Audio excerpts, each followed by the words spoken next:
Hello everyone, कैसे आप सभी लोग। द पॉलिटिकल मास्टर में आप सभी का स्वागत है। आशा करता हूं कि आप सभी लोग स्वस्थ होंगे, सही प्रकार से अपने एग्जाम की तैयारी में पूरे जोश और तरीके से लगे होंगे। दोस्तों आज इस वीडियो में हम एक और इम्पोर्टेंट चैप्टर लेकर आए हैं, जहां क्लास 12 के पॉलिटिकल साइंस का जो कि सेकंड टर्म एग्जाम में आ रहा है, इसका नाम है समकालीन दक्षिण एशिया और विश्व। यह चैप्टर आपके सिलेबस में 6 नंबर का है दोस्तों, और इस वीडियो में इस 6 नंबर को यहां पर पूरी तरीके से आपकी झोली में डालने वाला हूं। अगर आपने इस वीडियो को एंड तक देख लिया तो गारंटी से आपके 6 नंबर पक्के हैं।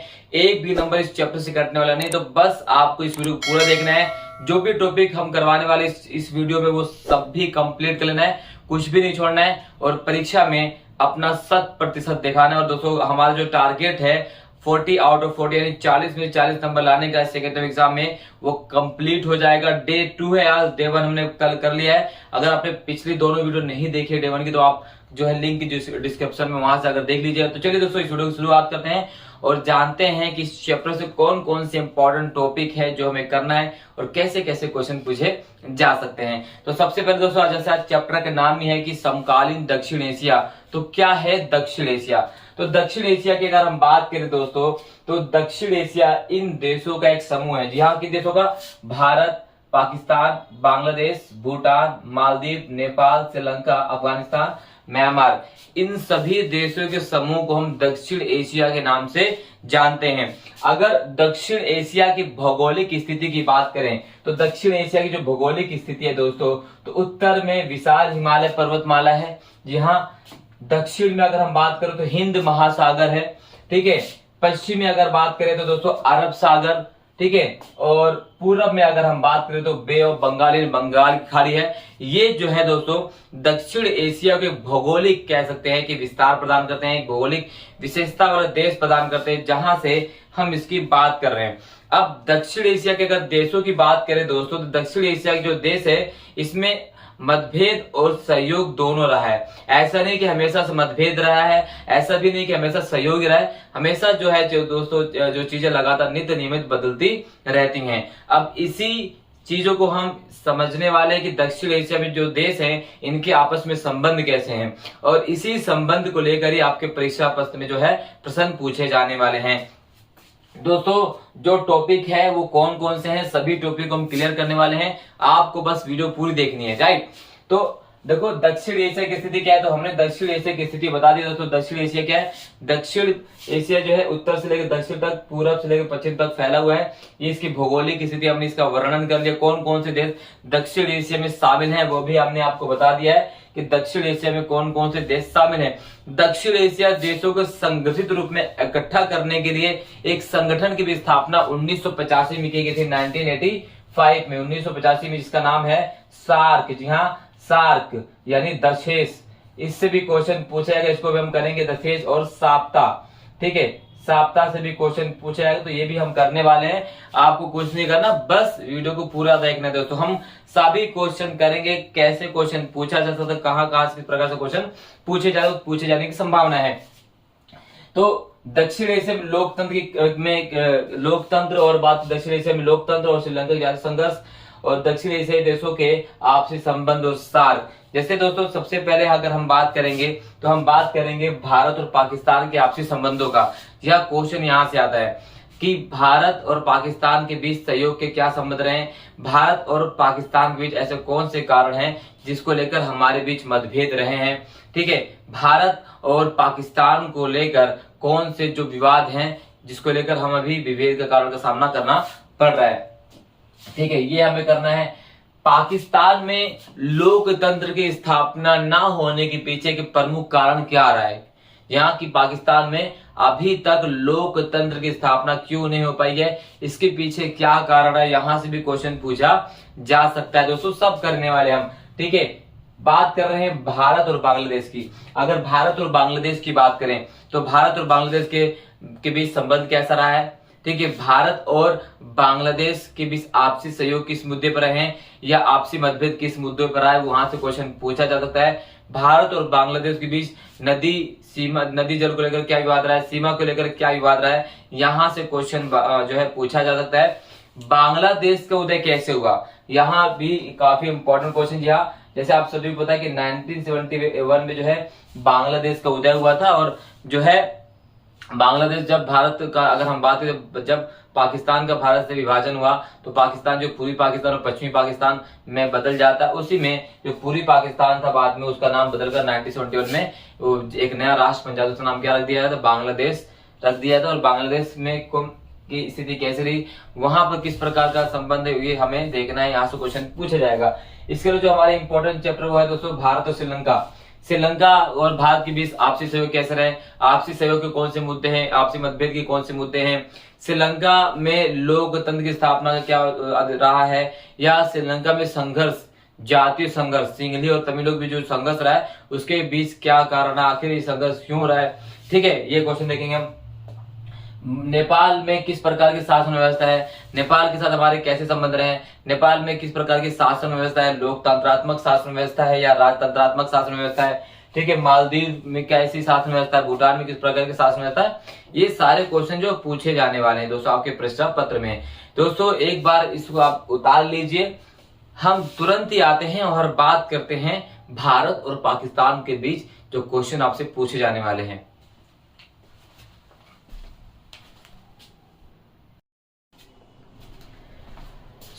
अब हम करने वाले हैं दोस्तों भारत और पाकिस्तान के बीच संबंध के बारे में, कि भारत और पाकिस्तान के बीच संबंध क्या रहे हैं, आखिर पाकिस्तान में लोकतंत्र की स्थापना ना होने के पीछे के क्या कारण रहे हैं, भारत और पाकिस्तान के बीच विवाद के क्या कारण, और भारत और पाकिस्तान के बीच जो समझौते हैं वो कौन कौन से हैं, यहां से जो क्वेश्चन पूछे जाने वाले दोस्तों। तो दोस्तों जैसे आप सभी को पता है कि पाकिस्तान का विभाजन जो है वो द्विराष्ट्रीय सिद्धांत के आधार पर भारत से हुआ था 1947 में। और 1947 से लेकर अगर हम बात करें अभी तक 2022 तक जो वर्तमान की बात करें तो वहां पर हमेशा से ऐसा नहीं रहा कि हमेशा लोकतंत्र ही रहा हो, या हमेशा ऐसा नहीं रहा कि हमेशा सैनिक शासन रहा हो।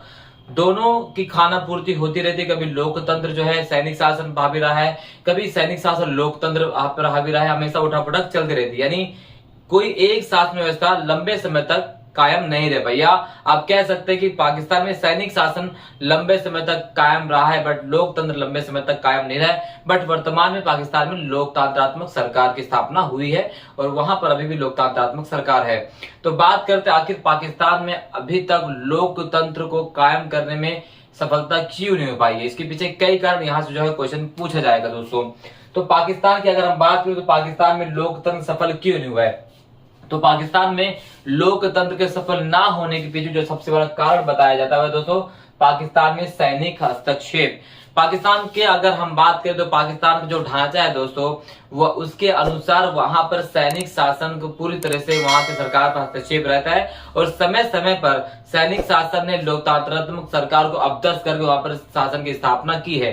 ठीक है, अगर हम पाकिस्तान की बात करें तो पाकिस्तान में general Ayub Khan, general Yahya Khan, general Pervez Musharraf ने वहां पर पाकिस्तान में सैनिक शासन की स्थापना की है।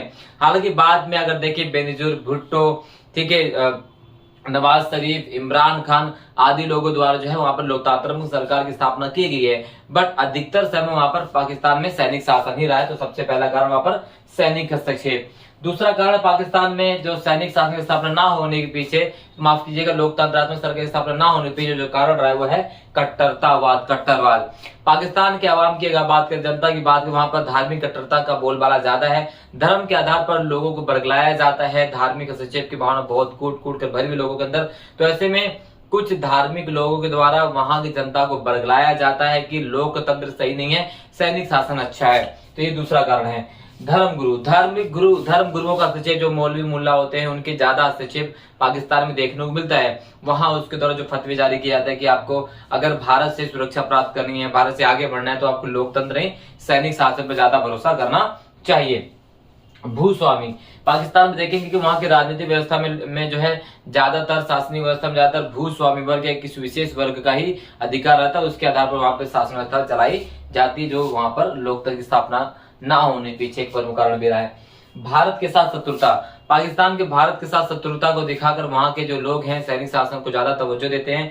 सैनिक शासन का मानना है, सैनिकों का मानना है कि जो वहां के जो जनरल, उनका मानना है कि लोकतंत्र आपकी रक्षा नहीं कर पाएगा जबकि सैनिक शासन आपकी सही रक्षा कर पाएगा। तो ये कुछ कारण जिसकी वजह से पाकिस्तान में सैनिक शासन की स्थापना ज्यादातर हुई जबकि लोकतंत्र पीछे रहा है।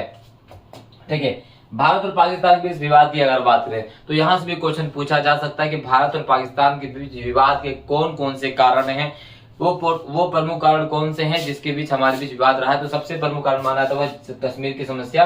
कश्मीर की समस्या 1947 से ही दोस्तों शुरू की गई थी। 1947 से 48 में ही कश्मीर विवाद रहा है। और कश्मीर जो भारत का अभिन्न अंग है, हिस्सा है, उसको पाकिस्तान कहता है ये हमारा हिस्सा है। और कश्मीर का एक क्षेत्र है POK, इसको लेकर दोनों देशों में लगातार संबंध खराब रहते हैं, पाक ऑक्युपाइड कश्मीर को लेकर। तो ये बहुत बड़ी समस्या है, बहुत बड़ा विवाद है। आतंकवाद की अगर बात करें तो समय समय पर जो है पाकिस्तान आतंकवादी घटनाओं को अंजाम देता रहता है, चाहे वो पुलवामा अटैक हो, चाहे वो उड़ी अटैक हो। इसके माध्यम से दोनों देशों की जो संबंध आपसे जैसे बहुत ज्यादा खराब हो गए, बहुत ज्यादा तल्ख हो गए हैं। तो ये दूसरा प्रमुख कारण माना तो वह है आतंकवाद। तीसरा जो है पाकिस्तान द्वारा शिमला समझौते का उल्लंघन करना।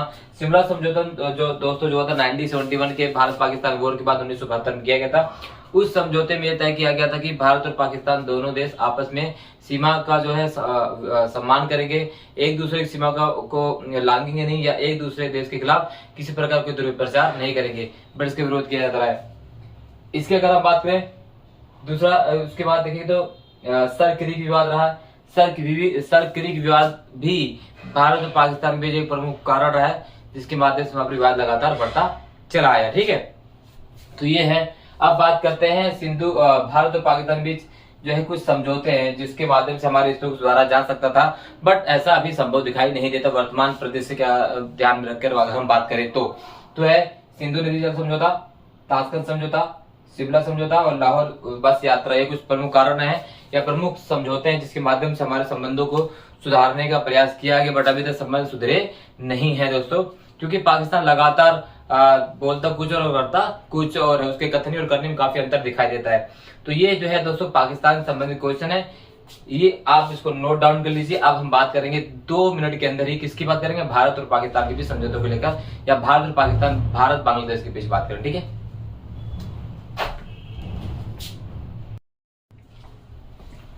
अब जिन दो देशों के बारे में बात करने वाले हैं वह है दोस्तों बांग्लादेश और श्रीलंका। यहां से भी क्वेश्चन बहुत बार पूछे और इस बार भी पूछे जाने की पूरी संभावना इस चैप्टर से। तो बात करते हैं दोस्तों सबसे पहले हम किसके बारे में, हम बात करेंगे सबसे पहले बांग्लादेश के बारे में। तो दोस्तों बांग्लादेश जिसे पहले पूर्वी पाकिस्तान के नाम से जाना जाता था, 1971 में बांग्लादेश का निर्माण किया गया। और बांग्लादेश को सबसे पहले मान्यता देने वाला देश कौन था, वो भारत था। यानी आप कह सकते हैं कि बांग्लादेश या पूर्वी पाकिस्तान के पूरी तरीके से स्वतंत्र कराने में जिसका सबसे बड़ा योगदान रहा है वह है भारत। फिर भी बांग्लादेश और भारत के बीच जो आपसी संबंध है वो तल्ख भरे रहे हैं, विवादों के बीच रहे हैं, और आपसी संबंध हमेशा उतार चढ़ाव आता रहा है। वर्तमान की अगर हम बात करें तो भारत और बांग्लादेश के बीच जो संबंध है वो शांतिपूर्ण है और सह अस्तित्व की संभावना को मद्देनजर रखते हुए विकास की ओर अग्रसर है। बट फिर भी दोनों देशों के बीच कई प्रकार की विवाद रहे हैं जो हम बात करने वाले हैं। तो सबसे पहले दोस्तों हम बात करते हैं कि भारत और बांग्लादेश के बीच जो विवाद के क्या कारण रहे हैं। तो भारत और बांग्लादेश के बीच जो सबसे बड़ा विवाद का कारण है वो है चकमा शरणार्थी।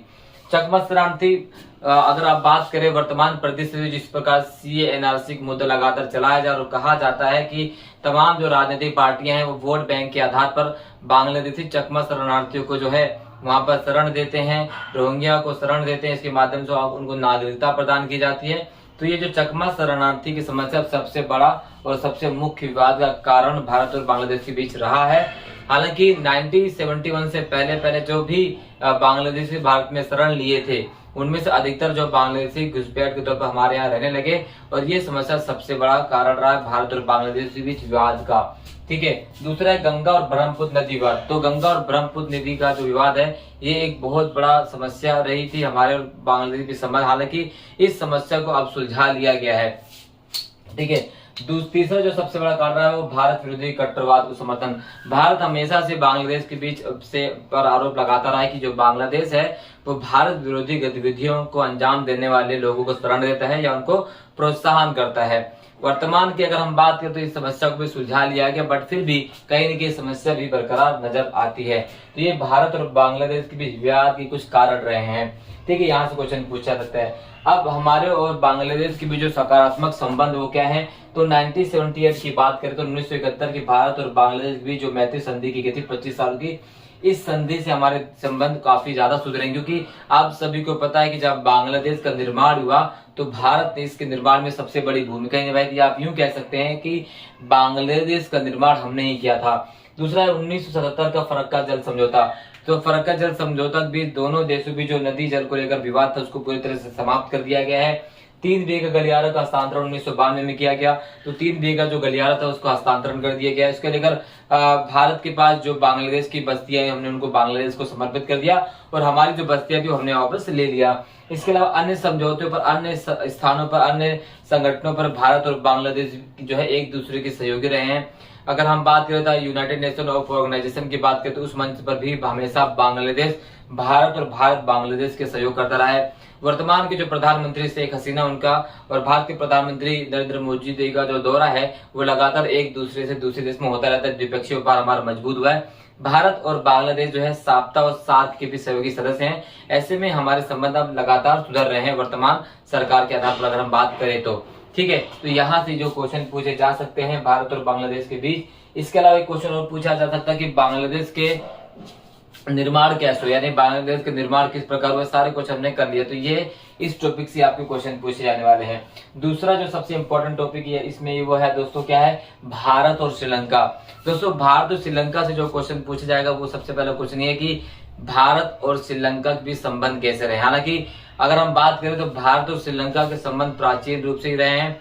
हमारे संबंध अच्छे रहे हैं, खराब भी रहे हैं, हमेशा उतार चढ़ाव रहा है, बट अधिकतर समय हमारे संबंध ठीक ही रहे हैं।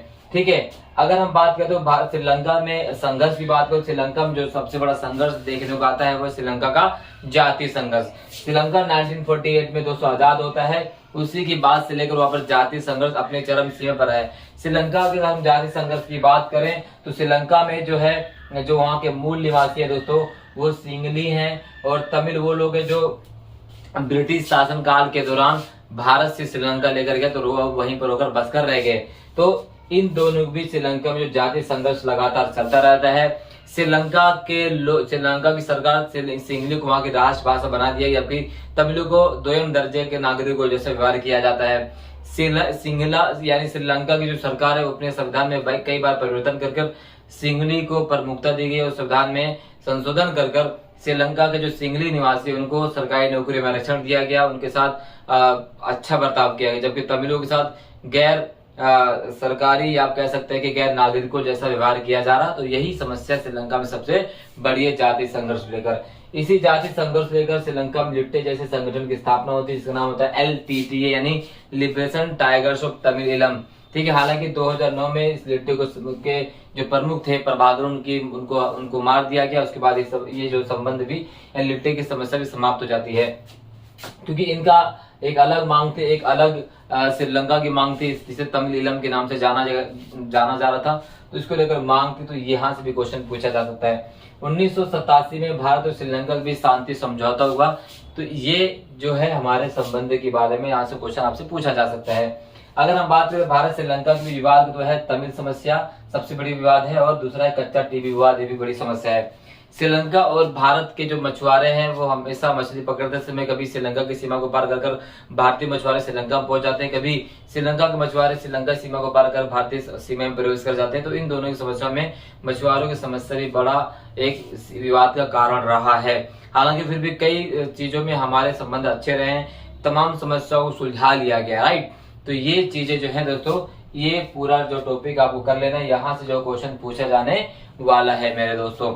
इसके अलावा अगर हम बात करें तो भारत और नेपाल के बीच संबंध से कुछ प्रश्न पूछा जा सकता है। जैसे आप सभी को पता है कि नेपाल पहले एक राजतंत्रात्मक देश था, बाद में वहां पर लोकतंत्र की स्थापना होती है। वहां के जाति समीकरण के माध्यम से हमेशा वहां पर उठापटक चलती रहती है। भारत और अगर नेपाल के संबंध की बात करें तो हमारा नेपाल और भारत और नेपाल का जो संबंध है वो रोटी और बेटी का संबंध रहा है। ठीक है, तो ये इस तरह से हमारे संबंध आगे लगातार बढ़ते रहे हैं। बट अगर देखें तो वर्तमान में सीमा विवाद हमारे सामने सबसे मुखर होकर सामने आए। तो यहाँ से भी क्वेश्चन पूछे जा सकते हैं। मालदीव की अगर हम बात करें दोस्तों, मालदीव से क्वेश्चन क्या पूछ सकता है, मालदीव में हालांकि पहले देखिए तो 1968 तक यहाँ पर क्या था, राजतंत्रात्मक शासन था, बट अब वहां पर क्या हो गया, लोकतंत्र की स्थापना हो गई। किसके द्वारा, MDP यानी मालदीवियन डेमोक्रेटिक पार्टी की स्थापना होती है। और इस वजह से हमारे और मालदीव के संबंध भी अच्छे रहे, चाहे वो समुद्री व्यापार को लेकर हो, पर्यटन को लेकर हो, मुक्त व्यापार को लेकर समझो, तो हमारे संबंध और मालदीव के संबंध काफी अच्छे आगे बढ़ते रहे हैं दोस्तों। तो इस तरह से ये आपका जो है समकालीन दक्षिण एशिया और विश्व जो है ये कंप्लीट हमने इस वीडियो में पूरा करा दिया, एक ही वीडियो में। वीडियो अच्छी लगी तो लाइक जरूर कीजिएगा, चैनल पर नए तो चैनल जरूर सब्सक्राइब कर दीजिएगा, बेल आइकन को प्रेस करना बिल्कुल मत भूलिए दोस्तों। डे 2 है आज, नेक्स्ट वीडियो हम ऐसे कर लाने वाले हैं, तो इसलिए चैनल को सब्सक्राइब करना बिल्कुल मत भूलिएगा। एक एक करके हम तमाम इंपॉर्टेंट क्वेश्चन भी आपसे डिस्कस करेंगे, ताकि 24 मई तक आते आते आपका कंप्लीट रिवीजन, कंप्लीट पैकेज तैयार हो जाए, जिससे आप 100% नंबर आने में सफल हो सके। जो हमारा टारगेट हमने यहाँ निश्चित किया है 40 आउट ऑफ 40 वो आप लाने में सफल हो सके। बहुत बहुत धन्यवाद दोस्तों, इस वीडियो में इतना ही, मिलते हैं नेक्स्ट वीडियो में, धन्यवाद।